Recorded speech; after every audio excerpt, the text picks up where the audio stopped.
Hi, we need to talk. You've been messy lately. Like, you don't even know who you are anymore? Truly, you are not okay. Yeah, I mean you, America.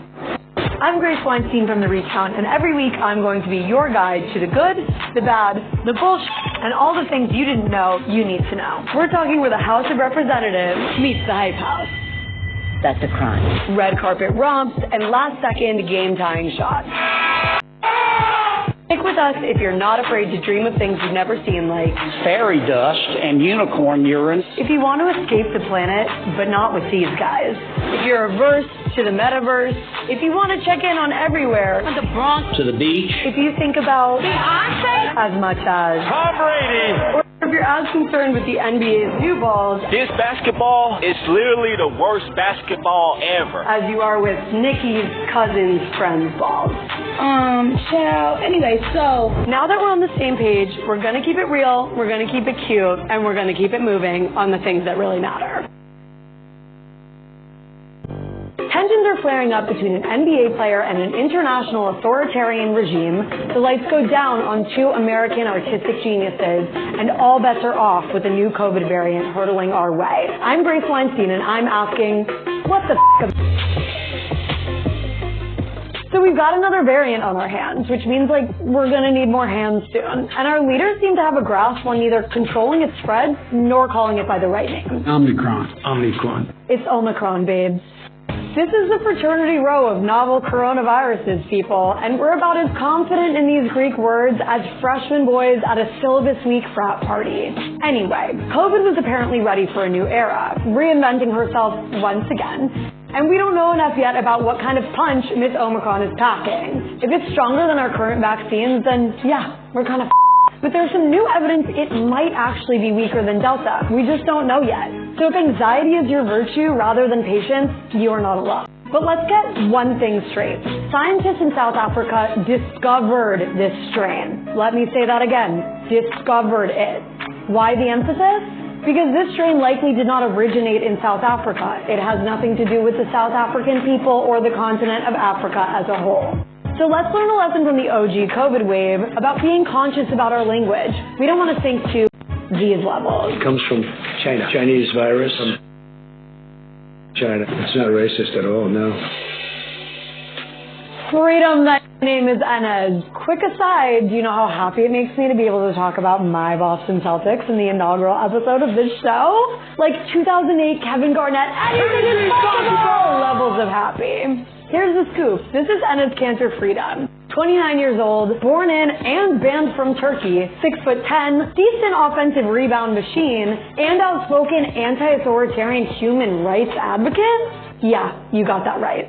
On Monday, he became an American citizen, which is probably good timing considering his recent run speaking out against foreign authoritarian regimes.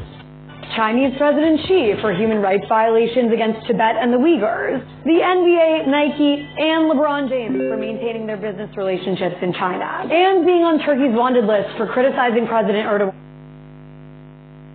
regime. He's a busy man. And as we all know, if you come for the king, you best not miss.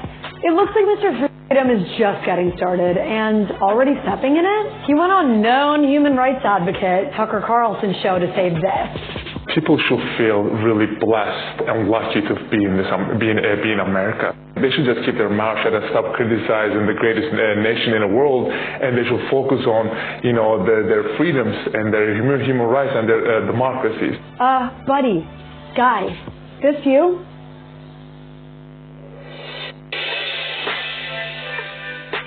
Goodbyes are never easy. But do we really ever say goodbye to those who have left us masterworks to learn from and enjoy forever? Emotional tributes have continued to pour in after two American artistic heroes passed away this weekend.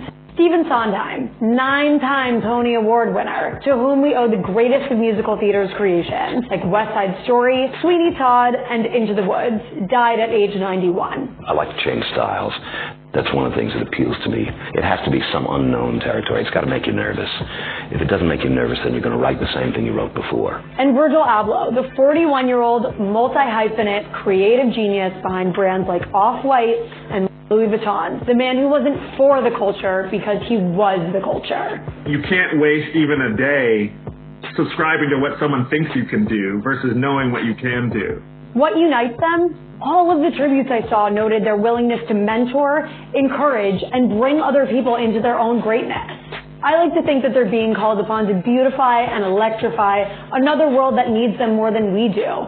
Two men who did not go gentle into that good night.